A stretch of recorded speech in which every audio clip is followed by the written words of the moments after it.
Ladies and gentlemen, welcome to the After Hours Gaming League, where tech titans do battle for supremacy. I bring you from Team Dropbox. He is in the orange trunks, and he is playing Protoss. To the east of this, the Metalopolis, it's S. Bartle and his opponent, hailing from Team Facebook, who are currently, I might add, one game down in this best-of-5 series.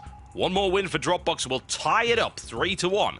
We'll see whether or not they can do it, or whether Facebook can make a comeback. It's all on the one and only Ice Cream Boy in the red trunks. He's playing Zerg to the south of the Metalopolis right here.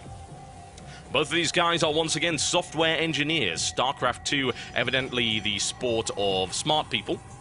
Needless to say, the esport, the chosen hobby. Nothing wrong with that. Very cerebral game.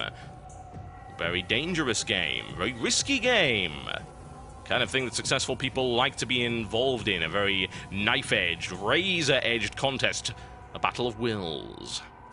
Whatever the case, right now, as Bartle is going to have a look and see what he can see. It would appear that Facebook's privacy settings have not been set up correctly, with Dropbox taking a look at all of their valuable personal information. How very unfortunate. Hopefully they won't upload it. Whatever the case, gateway coming down for S. Bartle right here on 13 supply. All sorts of possibilities as to when you put your gateway up. 13 is very, very popular. 12 supply is very popular. 13 is generally just a little bit better if you're looking to try and get a slightly better economy at the start of the game. Whereas 12, usually better for a bit of aggression, or if you want to try and get the Cybernex core built slightly quicker. Doesn't make a huge amount of difference, but it's these little decisions. Simulator coming up right here for S. Bartle as well. Nothing out of the ordinary here. Not seeing any kind of gasless opening from him. Which, to be fair, you don't see an awful lot of from Protoss. No proxy action going on, not building outside of his base, so it makes sense. Gateway going down right there, and we'll have a look at Ice Cream Boy, who has smartly decided to go for the spawning pool first. He hasn't taken any gas yet. Going to be looking to try and get an expansion quite rapidly. Once he's able to secure this area, there we go. And S. Bartle could have blocked that, honestly. He could have held it off for a little bit longer, but he was waiting, he was hanging around, looking at timings and things like that. So, it's not too bad. And there is a gas follow-up right there, and a stolen gas right here by Ice Cream Boy, who's going to try and limit the tech possibilities of S. Bartle. If S. Bartle doesn't have the gas, then his builds are going to be more limited and easier to predict. That's the main reason to do that. That annoy the hell out of your opponent. That works too. However, the risky thing right here, as far as I'm concerned, is that on these versions of the map, they're actually in close ground position. Now, that's quite rare. And the reason it's quite rare is that usually most of these maps prevent that from happening. In this case, Ice Cream Boy and indeed his opponent are going to be expanding towards each other, and bearing in mind this short rush distance, there's all sorts of possibilities. For instance, some real roach pressure.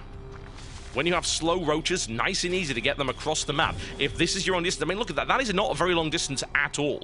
And, of course, you end up expanding towards each other, which is a fairly horrible thing, particularly for the Zerg. So it wouldn't surprise me if Ice Cream Boy decided to get very aggressive early on. That said, it's also a perfect opportunity for this, which is a 4-gateway pressure attack. S. Bartle doesn't see it. It is easily warded off. Indeed, never mind, Ice Cream Boy doesn't see it. S. Bartle, oh, he knows. If he didn't know, it would be kind of worrisome. Indeed, as far as I'm concerned, it would indicate a management problem within the Dropbox company. Cybernex core getting boosted. Make sure you get that warp gain out at just the right time. And this is a perfect map to do some kind of 4-gateway pressure. It's nice and easy to get across. Very little risk, and of course you don't see it coming as quickly as you would on other maps. And you might want to note that Ice Cream Boy is not actually taking either of the Zelnaga watchtowers. So he's not going to see this go out unless this Zergling spots it, which is a possibility, and in fact, it looks very, very likely right now. That's what he sees. That said, that's a smart move. Right? Look at what S. Bartle did there. He actually went directly for the mineral patch, making it kind of look like he was looking to expand. However, will the bait be taken by Ice Cream Boy? I don't think so. We've got another Spine Crawler coming up. We've got roaches on the way as well.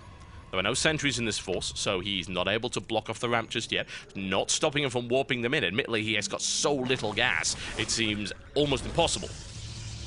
Quick cleanup right here, and here comes the pressure. Will Ice Cream Boy be able to hold up against this? With one Spine Crawler up, it's a little bit dodgy. The second one is coming up very shortly. He does have a lot of queens as well. He's currently sitting on 3, which is more than you would necessarily expect at this point.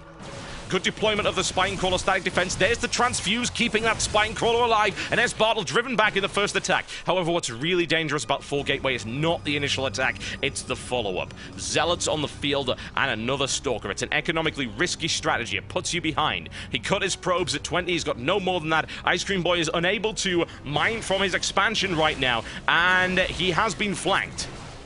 Those 2 Spinecrawlers are out of range with another Spinecrawler coming down, but that hatchery is taking an absolute pining. It looks like he may even have to sacrifice this. Either that or apply some pressure and redeploy these Spinecrawlers. Couple of freebie overlords right here, and looking for an opportunity, but S. Bartle has a fantastic position to fight from. His opponent can't surround him.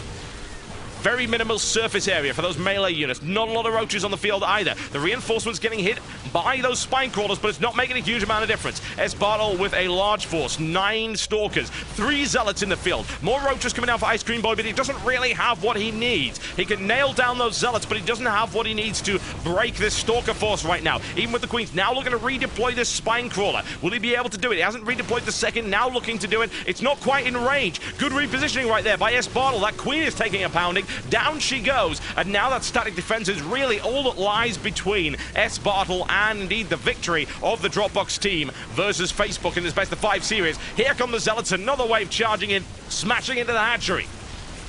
Minimal damage can be taken by that hatchery now. It is going down. GG, ladies and gentlemen. There you go. S. Bartle with a very nice 4 Gateway attack, exploiting his opponent's vulnerabilities, and indeed taking the series for Dropbox. That's 3-1 in this best of 5 between these 2 very well-known, very popular websites. There you go, folks. That's the After Hours Gaming League. I should be commentating a little bit more of that. If you want to check out more of the After Hours Gaming League, you can do so, and I would highly recommend that you do. You can see the logo on the screen right here.